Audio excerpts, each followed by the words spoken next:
여러분 안녕하세요. 누태우의 3분 심장입니다. 지난 시간에는 심근염, 또 심낭염이 어떤 병인가 알아봤습니다. 이번 시간에는 내가 심낭염이 의심되어서 아니면 의사가 심낭염을 의심할 때 어떠한 과정을 통해서 진단에 도달하는가, 이런 걸 갖다 여러분들께 말씀드리고자 합니다.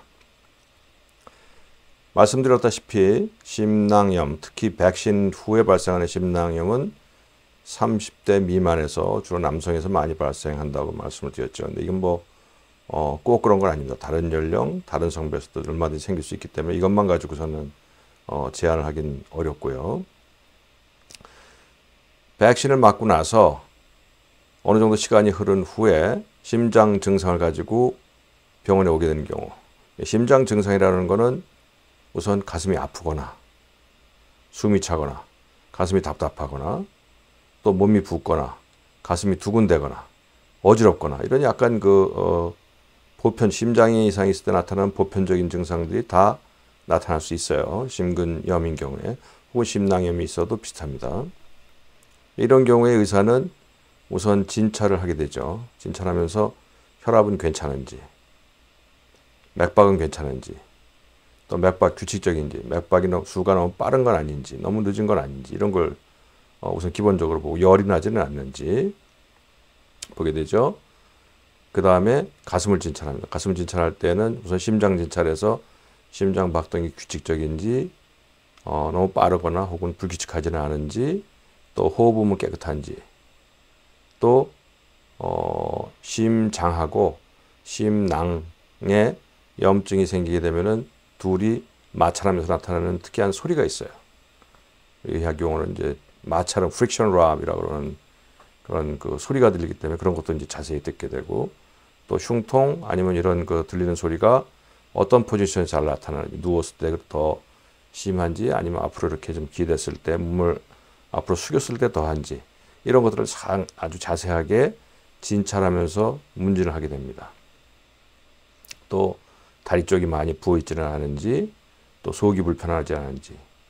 말씀드렸지만 심장의 수축 기능이 아니라 이완 기능이 떨어지게 되면은 몸 아래쪽으로 혈액의 저류가 생기면서 다리가 부을 뿐만 아니라 장기, 내장에도 충혈이 생기면서 내장이 붓게 돼요. 간도 붓고. 그렇게 되면 이제 속도 좀 좋지 않고 여러 가지 증상이 나타날 수가 있는 거죠. 진찰상으로도 간 비대가 좀 만져질 수 있고요. 그래서 이렇게 진찰을 통해서 의심이 가는 경우에 다음에는 이제 검사를 하게 됩니다.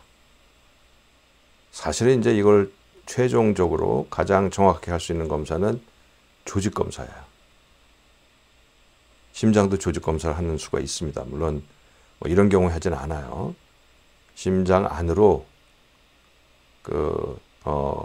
주로 이제 허벅지에 있는 정맥 혈관을 통해서 관을 집어넣죠. 관을 집어넣어서 정맥 혈관을 따라서 쭉 올라가게 되면 심장 안으로 들어가게 되거든요. 심장 안으로 들어가서 우심방, 우심실로 내려가서 우심실의 심실 중격 부분을 갖다가 내시경할 때 조직 검사하는 것하고 결국 비슷한 방법이에요. 그래서 우리 감자라고 하는 걸 집어넣어 가지고 조직을 갖다 살짝 뜯고 나오는 겁니다. 그래서 이제 그 조직을 가지고 검사를 하게 되면 진짜 아주 확실하게 알 수 있죠. 염증 여부 이런 걸 갖다 정확하게 알 수가 있어요. 근데 이거는 사실 이런 경우 하지 않습니다. 심근염 중에서도 아주 중하거나 특별하게 이 조직 검사를 통해서 뭔가 확인해서 치료 방법이 달라지는 게 아주 명백한 경우, 어떤 경우냐면 가령 심장 이식을 했을 때 심장이 나빠지는데 이게 이식과 관련된 거부 반응인지 아니면 다른 무슨 바이러스 염증 같은 건지 이걸 이제 확인하는 경우, 이런 아주 특별한 경우가 아니면 사실 조직 검사는 하지 않습니다. 조직 검사가 하지 않으면 어떤 방법으로 진단할까? 첫 번째가 이제 흉부 엑스레이예요. 가슴 엑스레이를 찍게 되면은 심장에 이상이 생기게 되면 심장 기능이 떨어지고 심장이 좀 커져 있을 수가 있어요. 심장 자체가 커져 있을 수도 있고, 또 심장과 심낭 사이에 이제 물이 들어차게 되면은 심장이 커져 있는 것처럼 보일 수가 있어요.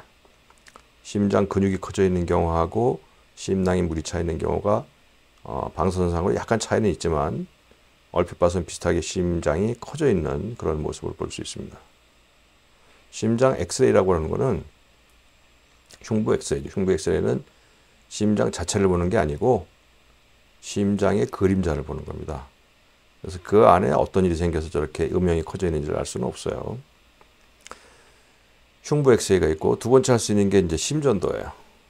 심전도는 의사들이 이제 정상적인 파형을 너무 잘 알고 있거든요. 그 정상적인 파형에서 벗어나게 되면 이제 비정상을 얘기하는데 특히 의사들이 이제 관심 가지고 보는 것은 심장이 규칙적으로 뛰는가. 두 번째가 ST 분절이라고 하는 게 있어요. ST 분절. 그 ST 분절의 변화를 보게 됩니다. ST 분절의 변화가 생기게 되면 이게 이제 심장의 이상을 추측게 하는 것이긴 한데 이 변화가 아주 특이적이진 않아요. 그러니까 쉽게 무슨 말씀이냐면은 이 변화가 있으면은 꼭 심장에 이상이 있는 것이다가 아닌 거죠. 그런 변화 중에서 몇 가지 독특한 아주 특별한 변화가 있는 경우는 있는데 그렇지 않고 일반적으로 심근염에서 발생하는 ST 변화는 아주 특이적이진 않다는 게 이미 연구 결과가 나와 있어요.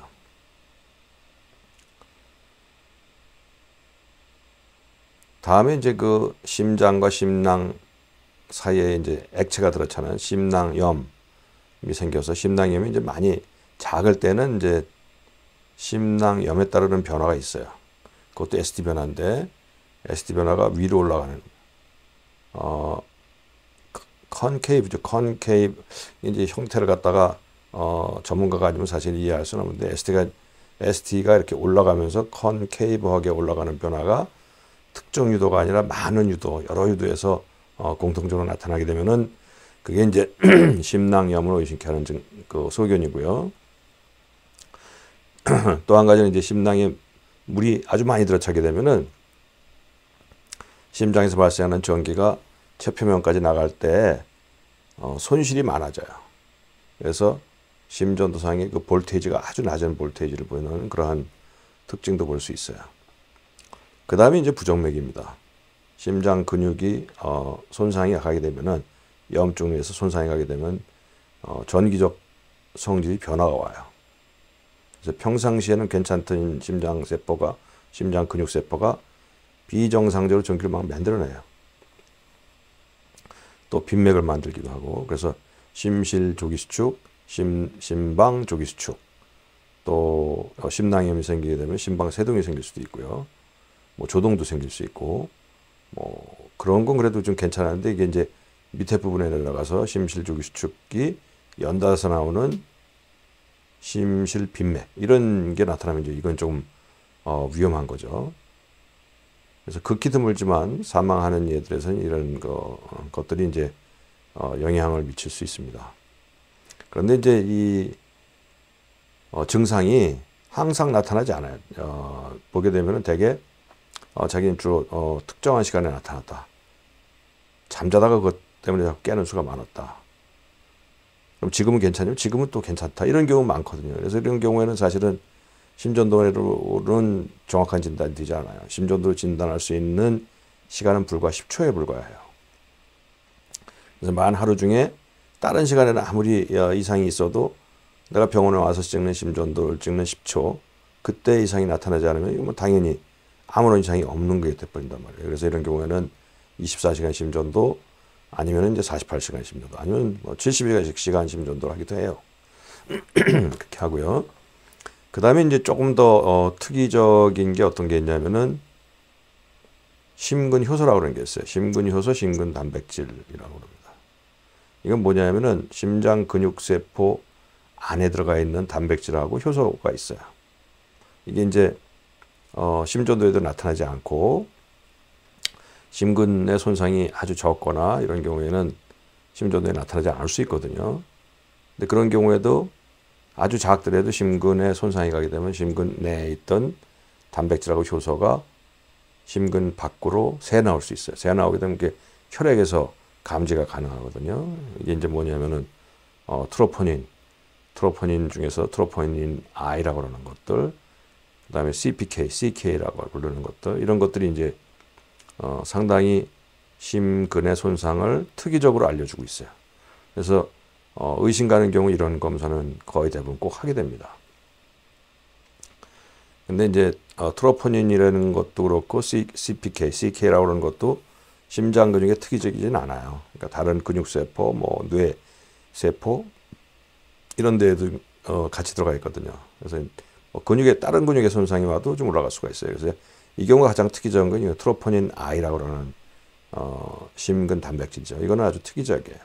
이건 심장 근육에서만 거의 나타나는 거거든요. 그래서 이 수치가 올라갔다 그러면 정상보다 올라갔다 그러면 이건 틀림없이 심장 근육에 손상이 있었겠다라고 우리가 이제 유추하게 되는 것이죠. 이런 그 심근 효소 검사는 사실은 물론 심근염에서도 사용되어 왔긴 하지만 가장 사용되는 것은 심근경색증이에요. 심근경색증. 그러니까 흉통이 생겨가지고 심장의 혈관이 막혀가지고 가슴 통증이 발생했을 때 응급실에 가게 되면 우선 이 검사 꼭 하게 됩니다. 심전도에 나타나기도 하지만 심전도에 잘 안 나타나는 경우도 있거든요. 근데 흉통이 있고 그다음에 이런 그 심근 효소가 올라가 있으면은 이게 심근경색증이었다라고 우리가 진단하는 거죠. 근데 이게 다른 원인으로 심근이 손상되는 경우, 즉 심근염이 이제 대표적이 되겠지만 심근염 때문에 생겨도 마찬가지입니다. 심근 효소, 심근 단백질이 올라갈 수 있어요. 다음으로 이제 우리가 검사할 수 있는 게 심장 초음파입니다. 심근염이 생겨서 심장 근육 염증이 생기면은 심장 근육이 파괴가 되기도 하고 파괴되게 되면은 심장 근육의 수축에 또는 이완에 참여하지 못해요. 그러니까 심장이 정상적으로 심장이 수축하고 이완하면서 혈액을 내보내고 다시 끌고 들어오고 하는데 이 과정에 문제가 생기는 거죠. 그러니까 수축 기능이 떨어지게 되면은 들어오는 혈액을 갖다 충분히 내보내지 못해요. 이걸 심장 전체의 기능을 나타내는 뭐 글로벌 펑션이라고 그러는데 여기 이제 이걸 갖다 우리가 의학 용어는 EF라고 부릅니다. EF라고 그러는 건 ejection fraction인데 심장이 한번 이렇게 쭉 이완해서 들어온 혈액 중에서 수축했을 때 몇 퍼센트를 내보내느냐. 그걸 갖다가 EF라고 불러요. 이게 이제 심장이 얼마나 나쁘냐를 나타내는 아주 가장 중요한 지표예요. 이게 이제 최소한도 55% 우리가 정상으로 보거든요. 60% 이상. 최소한도 55% 이상을 보는데 이게 이제 수치가 떨어졌다 그러면은 이거 심장 근육에 상당한 손상이 와 있겠구나라고 이제 추측하는 거죠. 두 번째는 이제 그 심장 근육의 국소 운동 저하예요. 그러니까 심장 그 심근염, 뭐 심근염도 마찬가지, 심근경색증도 마찬가지인데 심장 근육 전체를 망가뜨리지 않고 일부만 손상이 오는 경우도 있거든요. 그런 경우 딴 부분은 잘 움직이는데 이 부분만 특별하게 잘 못 움직여요. 그래서 이걸 갖다가 우리가 이제 국소벽 운동 장애라고 하는데 이것도 이제 심장 초음파를 통해서 알 수가 있어요. 전문 초음파를 통하면 아주 그 그래픽으로 심장의 특정 부분이 얼마나 못 움직이고 있는 걸 갖다 아주 그 색채로까지 알 수 있는 아주 기가 막힌 그 진단 도구를 심장내과 의사가 가지고 있죠. 그 다음에 또 뭐가 있냐면은, 그 다음에 이제 판막 이상을 알 수 있어요. 판막. 그 심근염 자체가 심근염이 판막을 손상시키는 경우는 별로 없어요. 근데 판막이 움직이고 닫히고 열리고 닫히고 하려면 그 안에 그 유두근이라고 해서 근육이 달려 있어요. 근데 이제 그 근육에 문제가 생기게 돼. 근육이 염증으로 손상을 갖게 되면은 열리고 닫힐 때 기능상에 문제가 생기죠.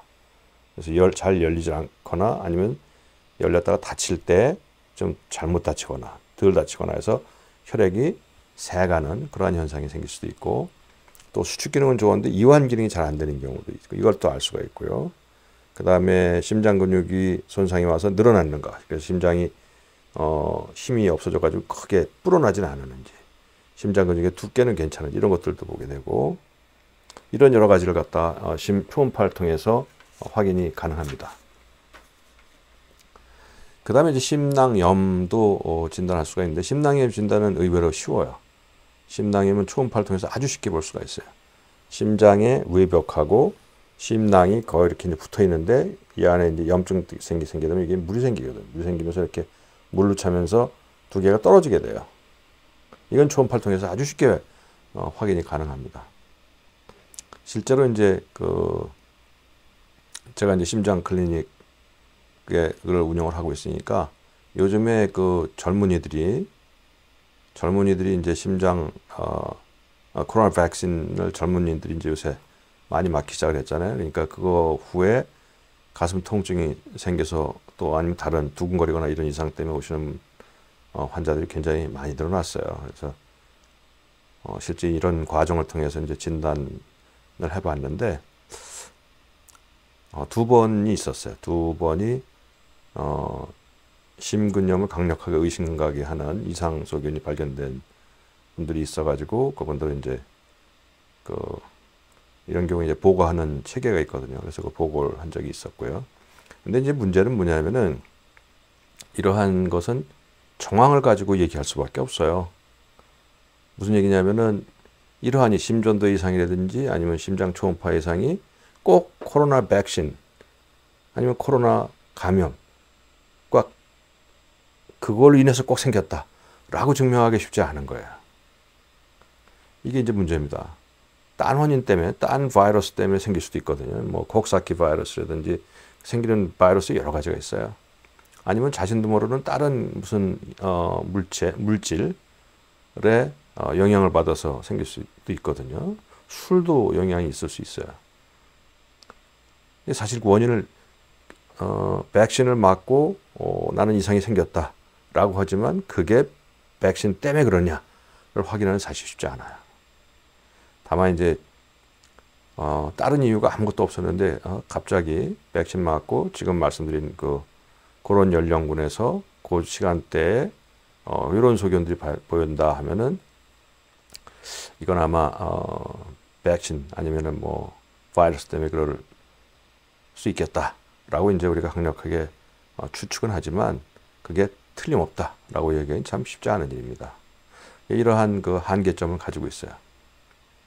그래서 오늘 시간에는 백신 후에 내가 가슴이 아프거나 아니면 숨이 차거나 두근거리거나 뭐 이런 여러 가지 심장의 증상이 있을 때 내가 병원을 찾아가게 되면 병원에서는 어떠한 과정을 밟아 가지고 이상 여부를 확인하는가에 대해서 간략하게 여러분들께 말씀드렸습니다. 이 내용이 여러분들께 좀 도움이 됐으면 하는 생각입니다. 여러분 감사합니다. 노태호의 3분 심장입니다.